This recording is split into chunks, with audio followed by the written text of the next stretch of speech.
અને હવે વાત કરીશું ચોમાસાની।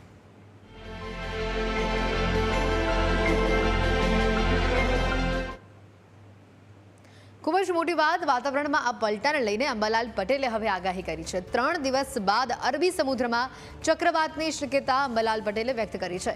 અરબી સમુદ્રમાં ડીપ ડિપ્રેશન બનવાની શક્યતા છે। 24 અને 25 મેમાં સાયક્લોન બનવાની શક્યતાઓ પણ તેમણે વ્યક્ત કરી છે। મહારાષ્ટ્રમાં 15 થી 20 ઇંચ જેવો વરસાદ થવાની શક્યતા અંબાલાલ પટેલે વ્યક્ત કરી છે। આ સાથે જ દક્ષિણ ગુજરાત અને સૌરાષ્ટ્રમાં ભારે વરસાદની શક્યતા છે। ગુજરાતમાં મેના અંત સુધીમાં ગાજવીજ સાથે વરસાદની શક્યતાઓ છે। ભારે પવનના કારણે બાગાયતી પાકોને સૌથી વધુ અસર થશે। આ સાથે જ બંગાળ ઉપસાગરમાં પણ મે મહિનાના ત્રીજા સપ્તાહથી ચક્રવાતની શક્યતાઓ અંબાલાલ પટેલે વ્યક્ત કરી છે। આ સાથે ગાજવીજ સાથે વરસાદની શક્યતા વ્યક્ત કરી છે। એક પછી એક સાયક્લોનિક સર્ક્યુલેશનના કારણે પ્રી મોન્સૂન એક્ટિવિટી થશે। રોહિણી નક્ષત્રમાં ભારે ગરમી પડવાની શક્યતાઓ પણ તેમણે વ્યક્ત કરી છે।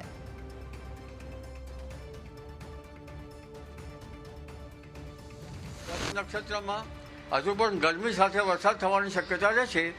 આંધી વંટોળનું પ્રમાણ વધારે રહેશે, જેના લીધે બાગાયતી પાકો પર તેની અસર વધુ થવાની શક્યતા। હવે એક પછી એક સિસ્ટમો અરબી સમુદ્ર અને બંગાળના ઉપસાગરમાં આકાર લે છે।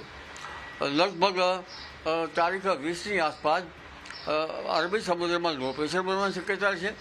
હાલમાં તારીખ લગભગ અત્યારે હાલમાં કેટલાક સર્ક્યુલેશન બનવાની શક્યતા રહેશે। ભિન્ન ભિન્ન ભાગોમાં સર્ક્યુલેશન બનવાની શક્યતાઓ રહેશે, પણ 20 તારીખ પછી એક સાયક્લોન બનવાની શક્યતા રહેશે અને જેની અસરના કારણે મુંબઈ મહારાષ્ટ્રના ભાગોમાં તારીખ 24-25 અને તે પછીના દિવસોમાં પણ ભારે વરસાદ થવાની શક્યતા રહેશે। કોઈ ભાગમાં 15 થી 20 ઇંચ જેવો વરસાદ થવાની શક્યતા રહેશે। મુંબઈ મહારાષ્ટ્રમાં જળભરાવની સ્થિતિ કદાચ સાયક્લોન બની શકે તો તેની અસર લગભગ ઓમાન તરફ જવાની શક્યતા રહેશે। કદાચ ટર્નિંગ લે તો દક્ષિણ ગુજરાતના ભાગોમાં વરસાદ થવાની શક્યતા રહેશે। દક્ષિણ ગુજરાતના ભાગોમાં 30 મે અને 4 જૂન સુધીમાં લગભગ શિકાર વરસાદ ગુજરાતના ભાગોમાં થશે।